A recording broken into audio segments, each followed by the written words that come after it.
अस्सलामुअलैकुम वरहमतुल्लाहि वबरकातुहू। Properties of waves में 3 प्रॉपर्टीज़ आपकी किताब में डिस्कस की गई हैं, रिफ्लेक्शन ऑफ वेव्स, रिफ्रैक्शन और डायफ्रैक्शन। स्टूडेंट्स, हमने रिफ्लेक्शन ऑफ वेव्स और रिफ्रैक्शन ऑफ वेव्स पर तफसीली बहस आपसे मुकम्मल कर ली और आज की इस वीडियो लेसन क्लास में हम डायफ्रैक्शन ऑफ वेव्स जो तीसरी और आखिरी प्रॉपर्टी है जनरल प्रॉपर्टीज़ ऑफ वेव्स में, उसे डिस्कस करेंगे। डायफ्रैक्शन ऑफ वेव्स किसे कहते हैं? उर्दू में से कहा जाता है मौजों का इनकिसार।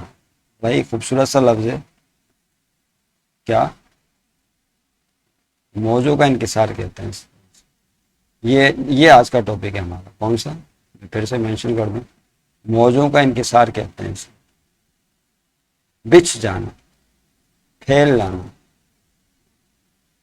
इनकिसार का मतलब यही है ना उर्दू में जो लिया जाता है, इनकिसारी कहते नहीं, आजिज़ी और इनकिसारी। ओके, तो ये हमारा टॉपिक है आज, डायफ्रैक्शन ऑफ वेव्स। अब ये क्या है, इसको समझते हैं। डायफ्रैक्शन ऑफ वेव्स का प्रोसेस क्या होता है? देखें, दोबारा फिर रिपल की तरफ जाएंगे, तो रिपल बना बना के मैं थक गया। ओके, रिपल जो है वो आपको पता है किस तरह का होता है, ये आपके सामने।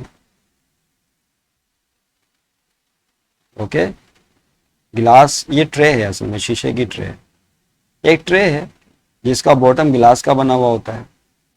नहीं, अजीब सा हो गया बना बना के भी। ये देखें, और इसके अंदर स्टिक ली जाती है। आपको याद होगा यहाँ पे हमने क्या ली थी, एक स्टिक ली थी। कभी हम ब्लू ले लेते हैं, कभी ब्लैक, कभी रेड। ये स्टिक ली थी और ये असल में वाइब्रेटर है। जब इसको पानी भरा हुआ है इसके अंदर, जब इसको डिप करते हैं ना, मुसलसल डुबकियाँ लगवाते हैं किसी मैकेनिकल सिस्टम के थ्रू, तो एक ख़ास फ्रीक्वेंसी से डुबकियाँ लगाता है पानी में, उसी फ्रीक्वेंसी से फिर वेव जनरेट हो जाती है इसमें, और क्रेस्ट और ट्रफ आपको ट्रेवल करते हुए नजर आते हैं। नहीं समझे बात को? ये क्रेस्ट लाइंस कहलाती हैं। इनको वेव फ्रंट भी हमने कहा था। ये क्रेस्ट हैं असल में। नहीं समझे बात को? ये है ना, ये इस तरह से जा रही है। ये क्रेस्ट हैं पूरा। ये पूरा हिस्सा क्या है? क्रेस्ट का। फिर ट्रफ आएगा, फिर क्या आएगा? क्रेस्ट आएगा, फिर ट्रफ, फिर क्रेस्ट।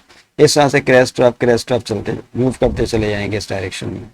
ओके, तो अब हमें बात करनी थी, पानी में आपने जो है ये प्रोड्यूस कर लिया। जाहिर सी बात है, 2 क्रेस्ट का दरमियानी फासला 12 का आपसे वेवलेंथ कहलाता है। क्या कहते हैं इसे?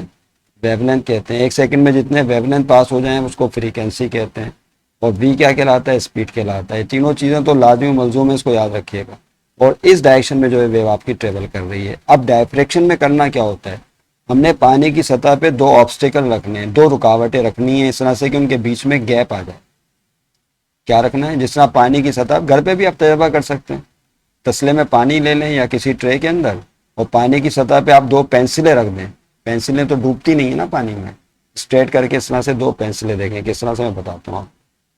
इस तरह से जो है आप फर्ज कर लें कि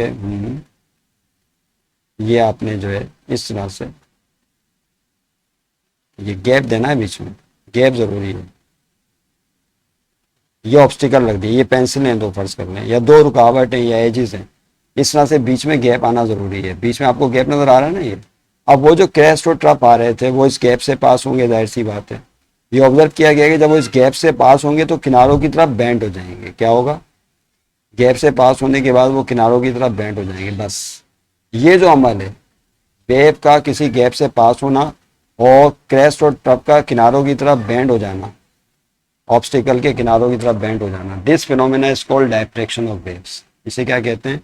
डायफ्रैक्शन ऑफ वेव्स कहते हैं। फिर से, when waves pass through the, अच्छा इसको स्लिट भी कहा जाता है। ये जो गैप नजर आ रहा है आपको बीच में, ये वाला गैप, इस गैप को स्लिट भी कहते हैं। स्लिट विद भी कहा जाता है।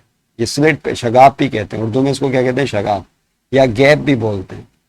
कई नाम है इसके, इंग्लिश में गैप भी बोलते हैं। तो जब इस गैप से पास होंगी वेव्स तो किनारों की तरफ बेंड हो जाएंगी। और ये जो आपने पेंसिलें रखी हैं ऊपर पानी की सतह पे, रुकावटें, इसको ऑब्स्टिकल कहा जाता है। क्या कहते हैं इसे? ये ऑब्स्टिकल है, रुकावटें हैं।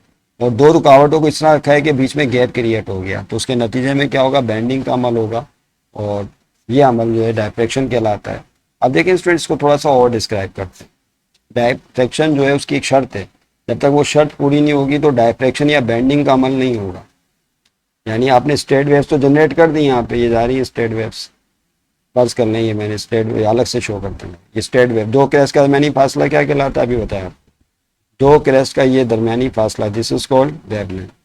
ओके, अब आपने यहाँ रुकावट रख दी, अगर आपने जो रुकावट रखी है उसके अंदर गैप बहुत बड़ा कर दिया, क्या कर दिया, ये जो रुकावटें रखी हैं पेंसिल वाली या कोई से भी दो लकड़ियाँ रख दी और ये गैप बहुत बड़ा कर दिया, तो अब क्या होगा, क्या डायफ्रैक्शन का अमल होगा, नहीं, अब नहीं होगा, अब वेव स्ट्रेट निकल जाएंगी, यानी उनको लगेगा रास्ते में कुछ भी नहीं आया, वो सीधी चली जाएंगी वेव्स। अब सवाल पैदा हुआ इनमें डायफ्रैक्शन का अमल क्यों नहीं हुआ, स्ट्रेट क्यों चली गई, किनारों की तरफ बेंडिंग का अमल क्यों नहीं हुआ, इस तरह से क्यों नहीं हुआ, उसकी वजह क्या है, उसकी शर्त है कि डायफ्रैक्शन का अमल सिर्फ उस वक्त होगा जब इस स्लिट विड्थ यानी गैप की जो चौड़ाई है, जो गैप नजर आ रहा है आपको, ये जो गैप है स्लिट विड्थ है और वेवलेंथ के बराबर होना चाहिए या वेवलेंथ से कम होना चाहिए।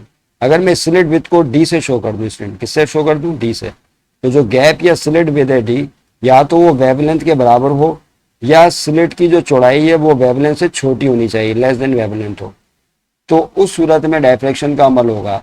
यानी इसका मतलब है कि ये गैप जितना नैरो होता चला जाएगा, मिसाल पर आपने इसको नैरो कर दिया, करीब कर दिया, गैप कम कर दिया, एक मिसाल ले लेते हैं, फर्ज कर लें वेवलेंथ है 5 सेंटीमीटर, कितना है 5 सेंटीमीटर, तो डायफ्रैक्शन के लिए जो स्लिट की चौड़ाई है डी वो भी कितनी होनी चाहिए स्टूडेंट्स, 5 सेंटीमीटर होनी चाहिए। तो अगर डी 5 सेंटीमीटर वेवलेंथ 5 सेंटीमीटर है तो जो स्लिट विद है यानी गैप है वो भी कितना होना चाहिए 5 सेंटीमीटर का कम से कम, तब जाके जो है डायफ्रैक्शन का अमल होगा। हाँ, अब अगर आपने स्लिट विद को 5 सेंटीमीटर से भी कम करना शुरू कर दिया, असल वेवलेंथ 5 है और आपने डी फर्ज कर लें कितना कर दिया 5 सेंटीमीटर से भी कम कर दिया, फर्ज कर लें आपने कर दिया 4 सेंटीमीटर 3 सेंटीमीटर, आप गैप कम करते जा रहे हैं, तो जितना आप गैप कम करते जाएंगे डायफ्रैक्शन का अमल उतना ही ज्यादा होगा और वेव जो होगी वो उतनी ही ज्यादा बेंडिंग का अमल करेगी। नहीं समझे बात को, और कम कर देंगे डायफ्रैक्शन का अमल और तेज हो जाएगा। नहीं समझे बात को, तो गैप जितना कम होता चला जाएगा, जितनी तंग शगाफ जितना तंग होता चला जाएगा, जब वेव उससे पास होगी तो बेंडिंग उसमें उतनी ज्यादा बढ़ती चली जाएगी, ज्यादा एंगल पर बेंडिंग का अमल होगा और डायफ्रैक्शन का प्रोसेस बढ़ जाएगा। तो ये ऑब्जर्वेशन रिपल टैंक में की गई हैं, इसको याद रखिएगा। तो डायफ्रैक्शन किसे कहते हैं कि when waves passes through slit with they bend at the edge of obstacle, this phenomena is called diffraction.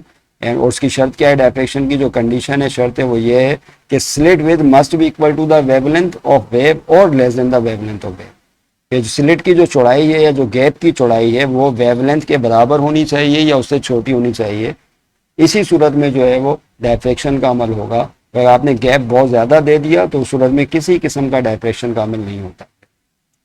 अच्छा, अब यही बात जो है आप इस पे लगा दें साउंड पे, अब देखें वेव है ना, यही बात लाइट वेव पे लगा दें, देखो वही कहानी वहीं आ गई जो हमने पिछली दफ़ा भी डिस्कस की थी। अब फर्ज कर लें कि यहाँ पर आपने ये गैप रख ये है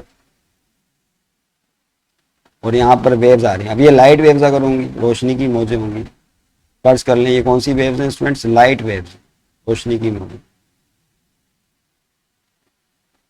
तो जब वो रोशनी की मौजे से पास होंगी तो अगर चौड़ाई जो है इसकी लाइट वेव से कम है, याद रखिएगा हमारे यहाँ जो रोशनी की जो हम देख रहे हैं उसका जो ऑर्डर होता है वो 10 की पावर -7 मीटर होता है, याद रखिएगा। जो वेवलेंथ ऑफ लाइट है वो इस ऑर्डर की होती है 10 की पावर -7 मीटर, और ये बहुत कम है क्योंकि रोशनी का वेवलेंथ बहुत बहुत कम होता है, याद रखिएगा। तो स्लिट की जो चौड़ाई है वो भी पॉइंट स्लिट होनी चाहिए, यानी बहुत ही कम होनी चाहिए, तब जाके नुक्ते की तरह होनी चाहिए। समझ रहे बात को, ये जो स्लिट की जो बिल्कुल मामूली गैप हो, बहुत मामूली गैप हो, इतना होना चाहिए कि जितना वेवलेंथ ऑफ लाइट होता है, बहुत कम। तो उस सूरत में क्या होगा, डायफ्रैक्शन ऑफ लाइट का अमल होगा और रोशनी किनारों की तरफ बेंड हो जाएगी, और जहाँ पे सीधी नहीं जाएगी रोशनी, फिर सिर्फ सीधी नहीं आएगी बल्कि किनारों की तरफ भी आपको रोशनी का एहसास होगा इस सूरत में, बेंडिंग की वजह से। तो इस तरह से जो है वो बेंडिंग के प्रोसेस के नतीजे में क्या होता है कि रोशनी फिर फैल जाती है डायफ्रैक्शन की वजह से, और पूरे कमरे में एक रोशनी का सा एहसास होने लगता है, खूब अंधेरा नहीं रहता। यानी अगर फर्ज कर लें एक रूम है, रूम के ऊपर टीन की चादर है, उसमें छोटा सा सुराख के ऊपर सूरज है, तो पूरे कमरे में अंधेरा है, लेकिन जब उस सुराख से रोशनी की किरण आएगी तो बेंडिंग क्या है, डायफ्रैक्शन का जो प्रोसेस होगा उसकी वजह से क्या होगा, कमरे में रोशनी का एहसास सा हो जाएगा। मिसाल थोड़ी अजीब सी लग रही है लेकिन समझाने के लिए चलेगी, समझ रहे बात को, ओके। अच्छा, इससे अगर साउंड वेव्स हो, साउंड वेव में भी डायफ्रैक्शन हो सकता है, यही आवाज़ की मौजें हों, तो आवाज का जो तुले मौज होता है, याद रखिएगा, आवाज ये वेवलेंथ, साउंड वेव्स के क्रेस्ट होते हैं तो उनका जो वेवलेंथ होता है वो तकरीबन मीटर्स में होता है, 5 मीटर के करीब। इस तरह से वेवलेंथ होता है। आवाज है ना, बड़ी वेव्स होती हैं आवाज की, साउंड वेव्स की मैं बात कर रहा हूँ, 5 meter, 2 meter, 3 meter, 7 meter, 10 meter, इस तरह से बड़े बड़े वेवलेंथ होते हैं। यही वजह है कि इसके लिए अगर बड़ा गैप भी होगा, मिसाल के तौर पर दरवाजा है, कमरे का दरवाजा है, ये जो कमरे के दरवाजे होते हैं ना स्टूडेंट्स, ये एक तरह की स्लिट विथ का काम करते हैं। ये कमरे का दरवाजा है, जब इससे ये साउंड वेव पास होंगी तो किनारों की तरफ बैंड हो जाएंगे, जिसके नतीजे में क्या होगा, आप यहाँ बात कर रहे होंगे, अगर आपके कमरे का दरवाजा खुला हुआ है और कोई फर्ज कर लें कि दूसरी तरफ किसी एंगल पर मौजूद है, कमरे से बाहर किसी और एंगल पे दूर मौजूद है, तो उसको भी आवाज़ आपकी सुनाई देगी, क्योंकि आवाज़ जो है किनारों की तरफ बैंड होकर मुड़ जाती है। तो साउंड वेव्स में भी डायफ्रैक्शन का अमल होता है। तो देखा आपने कि यहाँ पर जो तीनों प्रॉपर्टीज है, रिफ्लेक्शन हो, रेफ्रेक्शन हो या डायफ्रैक्शन हो, वो ये वेव फिनोमेना है। अब वेव दुनिया की कोई सी भी हो, लाइट वेव हो, रेडियो वेव हो, हीट वेव हो, मैकेनिकल वेव हो, वाटर वेव हो, कोई सी भी वेव हो, सबके अंदर ये सारे फिनोमेना अकर करते हैं और एग्जिस्ट करते हैं और प्रूव हो चुका है ये। समझ रहे हैं बात को? तो साउंड के अंदर इस तरह से फिर जो है फिनोमेना होगा डायफ्रैक्शन का। और इस तरह से आप बिल्डिंग के एक कोने पर बात कर रहे होंगे और दूसरे कोने पर कोई शख्स है तो आपकी आवाज़ डायफ्रैक्शन की वजह से सुन लेगा सिर्फ, तो बराह रास्त तो आवाज़ नहीं जा रही होगी क्योंकि वो दूसरे बिल्डिंग के दूसरे कॉर्नर पर है, लेकिन वो बेंडिंग शेंडिंग की वजह से क्या होगा, आवाज़ डायफ्रैक्शन की वजह से उस तक पहुंच जाएगी। इसलिए बी केयरफुल के बातचीत करते वक्त अब आप ये याद रखिएगा कि अगर आप कोई राजदाराना बात कर रहे हैं कमरे में, तो अगर आपने तेज़ की, आपने सोचा कि शायद कोई शख्स बाहर दूर है, तो उस तक आवाज़ पहुंच जाएगी। किसके ज़रिए पहुंचेगी? डायफ्रैक्शन के नतीजे में। नहीं समझे बात को? तो इस तरह से आपकी ये प्रॉपर्टी कंप्लीट हो गई, शर्त भी बयान कर दी। डायफ्रैक्शन की डेफिनेशन लिख लें स्टूडेंट्स, आइए आखिर में इसकी डेफिनेशन लिख दें और शराइत भी लिख देते हैं। स्टूडेंट्स ये देख लें, लाइट भी जाने वाली है, कम टाइम में तेज़ी से उसको कंप्लीट कर लेते हैं। ये आपके सामने आ गए, क्या है देखें, when waves pass through the gap between obstacle, रुकावटों के दरमियान गैप, जिसको स्लिट भी कहते हैं, वेव पास होती हैं, दे बेंड एट द एजेस, तो वो किनारों की तरफ बेंड हो जाती हैं ऑब्स्टिकल के।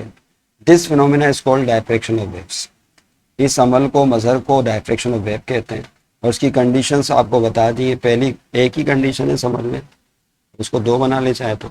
जो स्लिट वेव है यानी गैप है, गैप की जो चौड़ाई है वो डी बराबर होनी चाहिए वेवलेंथ ऑफ वेव के, या जो डी है वो लेस देन होना चाहिए वेवलेंथ के। इसी अलामत लेस देन की है। स्लिट की चौड़ाई या तो वेवलेंथ के बराबर हो या उससे कम हो। जितनी स्लिट की चौड़ाई वेवलेंथ से कम होती जाएगी, गैप नैरो होता जाएगा, डायफ्रैक्शन उतना ही ज्यादा होगा, यानी बेंडिंग उतनी ज्यादा होगी।